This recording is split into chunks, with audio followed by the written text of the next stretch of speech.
Subscription के button को दबाइए और बेल आइकन पर क्लिक कीजिए ताकि आपको तमाम वीडियोस फौरन मिलती रहें और वीडियो पसंद आने की सूरत में इसे लाइक, शेयर और कमेंट करना मत भूलिए। रात आ रही थी, भेड़ियों का खतरा अलग था। युहावा को कोई और खतरा तो न था। ये खतरा मौजूद था कि वो मक्का के रास्ते से भटक आई है। सहरा में रास्ते की तलाश नामुमकिन होती है। भटके हुए मुसाफिर का अंजाम मौत होता है। वो थकन से नहीं, प्यास से मरता है। उसे ऊंट के बड़बड़ाने की आवाज आई। उसकी दहशतजदगी बढ़ गई, लेकिन उसे आंधी की आवाज समझकर उसने दिल को तसल्ली दी। उसे कुछ भी नजर नहीं आ रहा था। वो मिट्टी की दीवारों पर हाथ रख रख कर जा रही थी। ये दीवार बहुत बड़ा टीला था जो आगे जाकर घूम गया। ऊंट की आवाज एक बार फिर सुनाई दी। अब ये आवाज बहुत करीब से आई थी, इतनी करीब से कि युहावा रुक कर पीछे हटाई। अब उसे शक न रहा, ये ऊंट ही की आवाज थी। ऊंट अकेला नहीं हो सकता था, 2-3 आदमियों का वहां होना जरूरी था। ये आदमी उसके हमदर्द तो नहीं थे। वो गुनाह और बदी का दौर था। युहावा ने वहां से भागने का इरादा किया, लेकिन किस तरफ? वहां कोई पनाह नहीं थी। आंधी टीलों और खुश्क दरख्तों के दरमियान से गुजरकर हैबतनाक चीखें पैदा कर रही थी। युहावा के पांव जैसे जमीन ने जकड़ लिए थे। उसे अपने उन आदमियों पर गुस्सा आने लगा जिनके साथ वो घोड़ा गाड़ी में जा रही थी। उन्हें इतना भी पता न चला कि वो गाड़ी से गिर गई है। कोई ताकत थी जो उसे धकेल कर एक तरफ ले गई। वहां से दीवार की तरह सीधा खड़ा टीला अंदर को चला गया था। ये बड़ी अच्छी ओट थी। वो आंधी के थपेड़ों से महफूज हो गई। वहां 3-4 गज दूर तक वो देख भी सकती थी। उसे ऊंट नजर नहीं आ रहा था। दीवार के साथ साथ वो और अंदर गई तो एक गार का धाना दिखाई दिया, लेकिन उसने अंदर जाने की जुर्रत न की। वो रुक गई। अंदर आ जाओ, उसे एक आदमी की आवाज सुनाई दी। बाहर क्यों खड़े हो भाई, अंदर आ जाओ। युहावा की बेख्तियार चीख निकल गई और वो पीछे को दौड़ी। जो ही वो उस ओट से बाहर निकली, आंधी ने उसके ऊपर इस तरह रेत फेंकी जैसे किसी बेलचे से फेंकी हो। युहावा घबरा कर पीछे को हटी। एक आदमी जो पीछे से आया था उसके सामने आन खड़ा हुआ। ओह, तुम औरत हो? उस आदमी ने पूछा। अकेली हो? तुम अकेली नहीं हो सकती, मेरे साथ 4 आदमी हैं। युहावा ने अपना चेहरा ओढ़नी में छुपा कर कहा। उनके पास घोड़े हैं, उनके पास तलवारें और बर्छियां हैं। कहाँ हैं वो आदमी? उस आदमी ने कहा। तुम उनसे अलग होकर इधर क्यों आई थी? उन्हें इधर ले आओ, बड़ा अच्छा गार है, हम सब आसानी से इसमें बैठ सकेंगे। युहावा वहां से न हिली। उस आदमी ने उसे 3 बार कहा कि वो इन आदमियों को साथ ले आए, लेकिन युहावा की जबान बंद हो गई थी। उस आदमी ने झपटा मार कर युहावा की ओढ़नी खींच ली। तुम उस यहूदी की बेटी नहीं हो? उस आदमी ने पूछा और युहावा के बाप का नाम लेकर बोला। तुम अकेली हो? हाँ, मैं अकेली हूँ, युहावा ने रोती हुई आवाज में कहा। मुझ पर रहम करो। युहावा ने उसे बता दिया कि यहाँ किस तरह पहुंची है। मेरे साथ आओ, उस आदमी ने कहा और युहावा का बाजू पकड़कर उसे अपने साथ ले चला। युहावा ने कहा, जरा रुको, तुम कितने आदमी हो? क्या तुम मुझ पर रहम नहीं करोगे? तुम कबीला कुरैश के आदमी हो शायद। मैं अकेला हूँ, आदमी ने कहा, और मेरा कबीला कुरैश ही है। मैं तुम पर रहम ही कर रहा हूँ।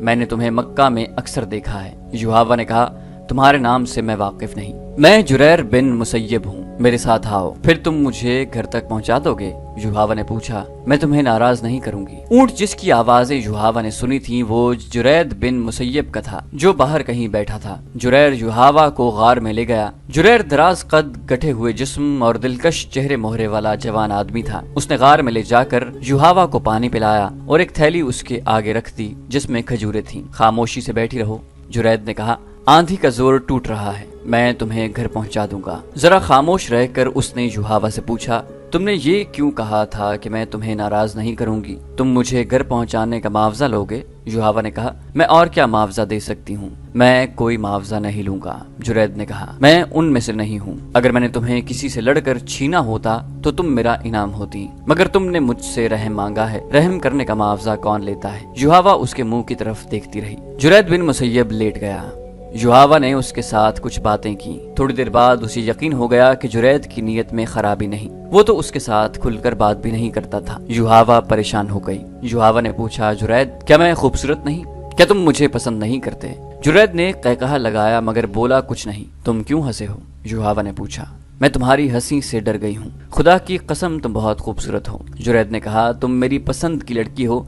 لیکن جس طرح اور جس جگہ تم مجھے ملی ہو یہ مجھے پسند نہیں۔ میری مردانگی کو مت للکارو، تمہارا جسم مجھے بہت اچھا لگتا ہے، لیکن میرے دیوتا مجھ پر لعنت بھیجیں کہ میں نے مصیبت میں پھنسی ہوئی لڑکی کا ہاتھ پکڑا اور اس کے جسم کو اپنا انعام سمجھ لیا۔ جرید پھر خاموش ہو گیا۔ یحاوہ کے دل سے خوف نکلتا چلا گیا اور جرید اسے بڑا ہی خوبصورت نظر آنے لگا۔ میں نے جرید کو مکہ میں کئی بار دیکھا تھا۔ یحاوہ نے کعب بن اسد کے گھر میں سب کو یہ کہانی سناتے ہوئے کہا، لیکن میں نے کبھی اس کی طرف کوئی توجہ نہ دی تھی۔ اپنے قبیلے میں اسے کوئی رتبہ یا اونچی حیثیت حاصل نہیں تھی، مگر اس روز غار میں اس کے پاس تنہا اور بے بس بیٹھ کر مجھے محسوس ہونے لگا کہ یہ تو اونچی حیثیت والے لوگوں سے بھی اونچا ہے۔ آندھی کا زور ٹوٹا تو سورج ڈوب رہا تھا۔ اس نے مجھے کہا، آؤ چلیں۔ میں اس کے پیچھے پیچھے غار سے نکلی۔ کچھ دور اس کا اونٹ ٹیلے کے ساتھ بیٹھا تھا۔ وہ اونٹ پر بیٹھا اور مجھے اپنے پیچھے بٹھا لیا۔ اس کے اشارے پر اونٹ چلا۔ گرد و غبار صاف ہو گیا تھا۔ میں نے وہ جگہ دیکھی، وہ بڑی ہی ڈراؤنی جگہ تھی۔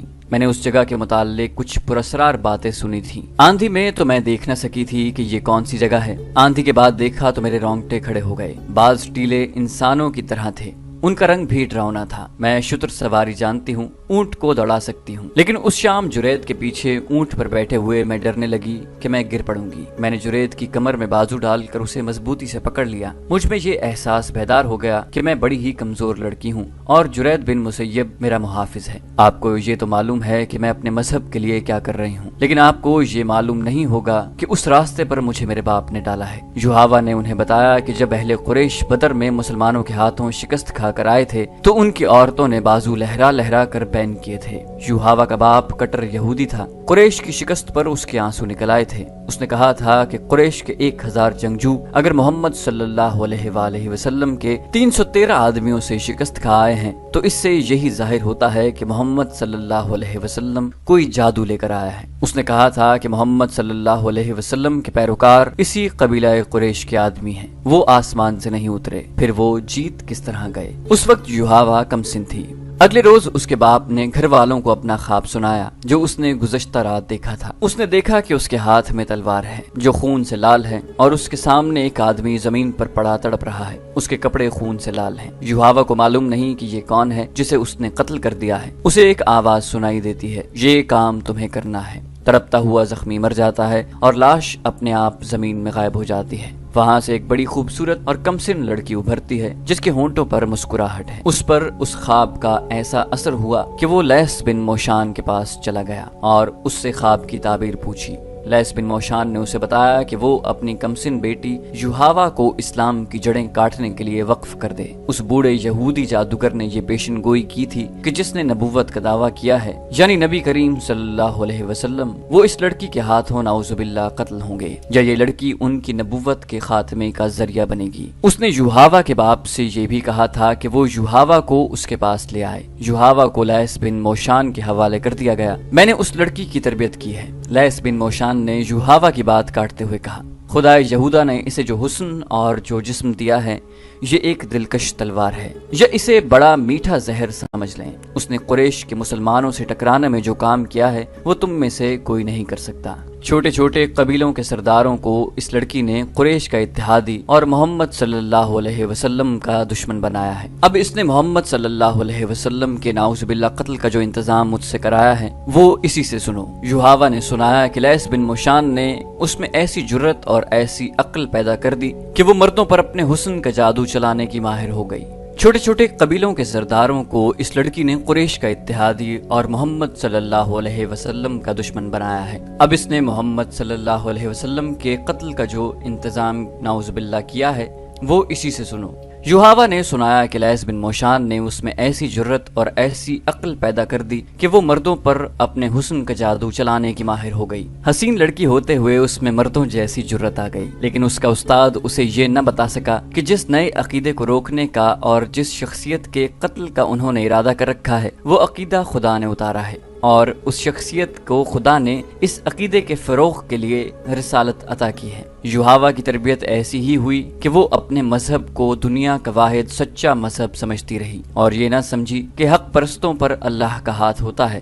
خدا نے اسے آندھی میں تنہا پھینک دیا، لیکن وہ خدا کا یہ اشارہ نہ سمجھ سکی۔ کہاں وہ جرت کے مقابلے میں اپنے آپ کو مردوں کے برابر سمجھتی تھی، کہاں وہ ایک کمزور اور بے بس لڑکی بن گئی۔ وہ مرد کے جسم سے نا آشنا نہیں تھی، जुरैद बिन मुसय्यब का जिस्म भी एक मर्द ही का जिस्म था, लेकिन उस जिस्म को वो मुकद्दस और पाक समझने लगी और जुरैद उसे फरिश्ता लगने लगा। वजह ये थी कि वो उसके हसीन चेहरे, रेशम जैसे बालों और दिलकश जिस्म से जरा भी मुतासिर न हुआ। युहावा पर जुरैद के इस रवैये का ये असर हुआ कि वो जुरैद के जिस्म में कशिश महसूस करने लगी। मक्का दूर नहीं था। शाम के बाद जब रात गहरी हो चुकी थी, जुरैद ने युहावा को उसके घर पहुंचा दिया।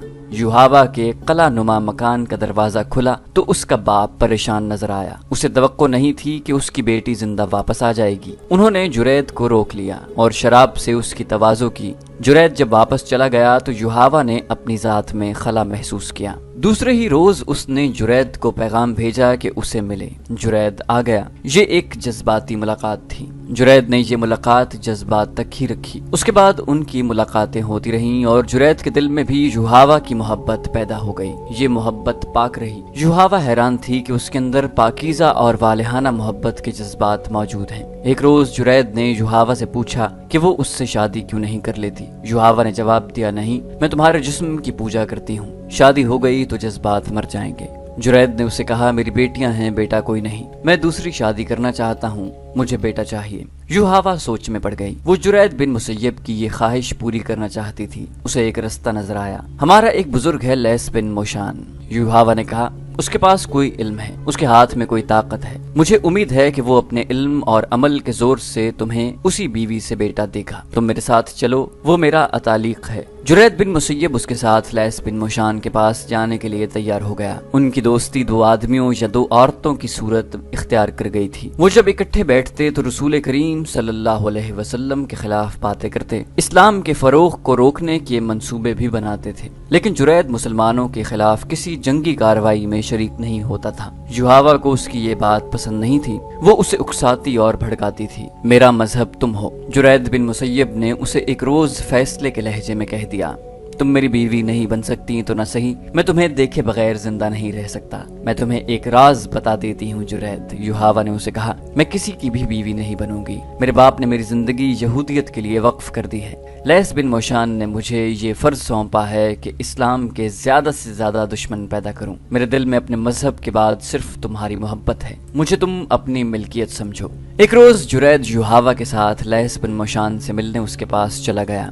युहावा उसे लैस बिन मोशान के सामने ले जाने की बजाय पहले खुद अंदर गई और उसने लैस को साफ अल्फाज में बताया कि वो जुरैद को मोहब्बत का देवता समझती है। उसने लैस बिन मोशान को बताया कि जुरैद ने उसे मौत के मुंह से निकाला था। उसने लैस को बताया कि जुरैद की बेटियां हैं, बेटा एक भी नहीं। क्या आपके इल्म में इतनी ताकत है कि जुरैद की बीवी के बतन से लड़का पैदा हो? युहावा ने पूछा। क्या नहीं हो सकता? लैस बिन मोशान ने कहा, पहले मैं उसे देखूंगा, फिर मैं बता सकूंगा कि मुझे क्या करना पड़ेगा। उसे मेरे पास भेज दो। युहावा ने उसे अंदर भेज दिया और खुद बाहर खड़ी रही। बहुत सा वक्त गुजर जाने के बाद लैस बिन मोशान ने जुरैद को बाहर भेजकर युहावा को अंदर बुला लिया। जो शख्स तुम जैसी खूबसूरत और दिलकश लड़की के साथ इतना अरसा पाक मोहब्बत कर सकता है, वो बहुत ही मजबूत शख्सियत का आदमी है। लैस बिन मोशान ने कहा, या वो इस कदर कमजोर शख्सियत का हो सकता है कि तुम्हारे हुस्न का जादू अपने ऊपर तारी करके तुम्हारा गुलाम हो जाए। जुरैद मजबूत शख्सियत का आदमी है। युहावा ने कहा, जुरैद की जात बहुत कमजोर है। लैस बिन मोशान ने कहा, मैंने तुम्हारे मुताल्लिक उसके साथ कोई बात नहीं की। मैंने उसकी जात में उतर कर मालूम कर लिया है। ये शख्स तुम्हारे तिलिस्म का असीर है। युहावा ने कहा, मुकद्दस तालिक, आप इसके मुताल्लिक ऐसी बातें क्यों कर रहे हैं? मैं उसे एक बेटा देना चाहती हूँ। मुझे उसके साथ इतनी मोहब्बत है कि मैंने ये भी सोच रखा है कि मैं उसके बेटे को जन्म दूं। नहीं लड़की, बूढ़े लैस ने कहा, तुम्हारी कोख से उसका बेटा जन्म नहीं लेगा। ये शख्स जरिया बनेगा उस फर्ज का जो खुदाए यहूदा ने मुझे और तुम्हें सौंपा है। युहावा खामोशी से लैस बिन मोशान के चेहरे पर नजरें जमाए हुए थी। जिसे तुम अपनी मोहब्बत का देवता समझती हो, वो इस शख्स को कत्ल करेगा जो कहता है कि उसे खुदा ने नबुव्वत दी। लैस बिन मोशान ने कहा, जुरैद से ज्यादा मौजू आदमी और कोई नहीं होगा। क्या आप पेशन गोई कर रहे हैं? युहावा ने पूछा। ये किस तरह कत्ल करेगा? इसे मैं तैयार करूंगा। ये तैयार नहीं होगा, युहावा ने जवाब दिया। ये कहा करता है कि इसका कोई मजहब नहीं। मोहम्मद सल्लल्लाहु अलैहि वसल्लम को ये अपना दुश्मन नहीं समझता, कत्ल गारत को पसंद नहीं करता। ये सब कुछ करेगा। बूढ़े लैस ने कहा, इसके जहन पर मेरा कब्जा होगा। तुम मेरे साथ होगी। 3 रोज तक ये सूरज की रोशनी नहीं देख सकेगा। जब हम इसे बाहर निकालेंगे तो ये एक ही बात कहेगा, कहाँ है खुदा का नबी? वो हम में से है। میں اسے زندہ نہیں رہنے دوں گا۔ مقدس باپ، یوحوا نے رندھیائی ہوئی آواز میں التجا کی، جرید مارا جائے گا۔ یہ واحد شخص ہے، خدا یہودا سے بڑھ کر محبت کے لائق کوئی نہیں۔ لیث بن مشان نے کہا، تمہیں یہ قربانی دینی ہوگی۔ جرید اب مکہ کو واپس نہیں جائے گا۔ پھر یوحوا بھی مکہ کو واپس نہ گئی، جرید بن مسیب بھی نہ گیا۔ بوڑھے لیث نے دونوں کو 3 دن اور 3 راتیں ایک کمرے میں بند رکھا۔ جرید کو اپنے سامنے بٹھا کر اس کی آنکھوں میں آنکھیں ڈال کر پھر اسے کچھ پلایا اور زیر لب کچھ بڑبڑانے لگا۔ اس نے یوحوا کو نیم برہنہ کر کے اس کے ساتھ بٹھا دیا۔ لیث یوحوا کو جو کہتا رہا وہ کرتی رہی۔ یہ ضروری نہیں کہ میں تم سب کو یہ بھی بتاؤں کہ میں نے جرید کے ذہن اور اس کی سوچوں کو کس طرح اپنے قبضے میں لیا ہے۔ لیث نے کہا، میں اسے ساتھ لایا ہوں، تم اسے خود دیکھ لو۔ لیث بن مشان نے یوحوا کو اشارہ کیا۔ یوحوا باہر چلی گئی اور جرید بن مسیب کو اپنے ساتھ لے آئی۔ جرید نے اندر آ کر سب کو باری باری دیکھا، وہ یہاں نہیں ہے۔ جرید نے کہا، میں اسے پہچانتا ہوں، وہ ہم میں سے ہے، وہ یہاں نہیں ہے۔ ذرا صبر کرو جرید، بوڑھے لیث نے کہا، ہم تمہیں اس تک پہنچائیں گے کل جرید بیٹھ جاؤ۔ جرید یوحوا کے ساتھ لگ کر بیٹھ گیا اور بازو اس کی کمر میں ڈال کر اسے اپنے اور قریب کر لیا۔ اگلی صبح جب مدینہ میں لوگ فتح کی خوشیاں منا رہے تھے اور کعب بن اسد کے گھر رسول اکرم صلی اللہ علیہ وسلم اور اسلام کے خلاف بڑی ہی خطرناک سازش۔ تو دوستو، یہ تھی ہماری آج کی ایپیسوڈ۔ امید کرتے ہیں آپ کو ہماری ایپیسوڈ پسند آئی ہوگی۔ جانے سے پہلے اس ویڈیو کو لائک، شیئر اور کامنٹ کرنا مت بھولیے، اور اگر آپ ہمارے چینل پر نئے ہیں تو اسے سبسکرائب کیجیے اور بیل آئیکن پر کلک کیجیے تاکہ آپ کو تمام ویڈیوز فوراً ملتی رہیں۔ اگلی ویڈیو تک کے لیے اپنا خیال رکھیے۔ اللہ حافظ۔